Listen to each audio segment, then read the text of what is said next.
అందరికీ నమస్కారం. మీ SR nursery. ముందుగా అందరికీ సంక్రాంతి శుభాకాంక్షలు. ఈరోజు మన దగ్గర ఉన్న ఇండోర్ మొక్కలు చూపిస్తాను. ఇది స్టెప్లర్ రకము, లో maintenance plant. Indore semi shade రెండు విధాలు పెట్టుకోవచ్చు. కొత్తగా మొక్కలు పెట్టుకునే వారికి ఈ మొక్క పెట్టుకోండి. ఎందుకంటే మనం కొద్దిగా వాటర్ ఎక్కువ ఇచ్చినా కూడా మొక్క డ్యామేజ్ కాదు, ఆకులు రాలిపోవు. కాబట్టి మొదట ఈ మొక్కతో స్టార్ట్ చేయండి. ఈ మొక్క చూడడానికి కూడా చాలా బాగుంటుంది. ఆకు ఎల్లోయిష్ గ్రీన్ రెండు మిక్స్ అయి ఉంటుంది. ఇందులో రెండు రకాలు ఉంటాయి, బిగ్ వెరైటీ, స్మాల్ వెరైటీ. మనం ఇండోర్లో కాబట్టి స్మాల్ వెరైటీ తీసుకోండి. మన దగ్గర ఉన్నది స్మాల్ రకము. ఇది అగ్లోమా రకాలు. మన దగ్గర ఒక 15 నుంచి 20 రకాలు ఉన్నాయి అగ్లోమా రకాలు. మన దగ్గర కొత్త న్యూ వెరైటీస్, ఓల్డ్ రెండు రకాలు ఉన్నాయి. ఇది కొత్త వెరైటీ.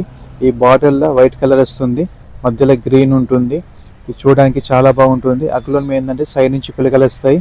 మనకేంటంటే ఒక 3-4 మంత్స్ కాగానే చెట్టు బుష్ అవుతుంది.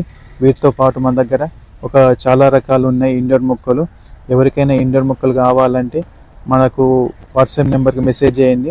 మనం ఎక్కడికైనా డెలివరీ చేస్తాము. ముందు మీకు వాట్సాప్లో ఫోటో పంపించి రేట్లు పంపిస్తాము. మీకు ఓకే అంటేనే డెలివరీ చేస్తాము. ఇది కూడా కొత్త రకము అగ్లోమా. ఇది కూడా చూడడానికి చాలా బాగుంటుంది. కానీ ఈ వెరైటీ ఏంటంటే ఎక్కువ హైట్ పోదు. న్యూ వెరైటీ పొట్టిగానే బుష్ ఉంటుంది. ఇది కూడా స్లో మెయింటెనెన్స్, గ్రోత్ కూడా చాలా స్లో ఉంది. మనం తెచ్చి కూడా ఒక 1 year అయింది మొక్క. ఇంతవరకు పిలకలు స్టార్ట్ కావాలి. ఇది క్యాక్టస్ వెరైటీ. మనకి ఏంటంటే ఇది ఒకసారి ఫ్లవరింగ్ స్టార్ట్ అయితే ఒక 20 days నుంచి మనకు ఫ్లవరింగ్ ఉంది. ఇప్పుడు కూడా ఫ్లవరింగ్ ఏం రాలిపోలే. కాబట్టి మనకి ఏంటంటే ఓన్లీ ఈ సీజన్ ఫ్లవరింగ్ ఉంటుంది. లో మెయింటెనెన్స్, వాటర్ ఏంటంటే తక్కువ వేయాలి మనకు. ప్లీజ్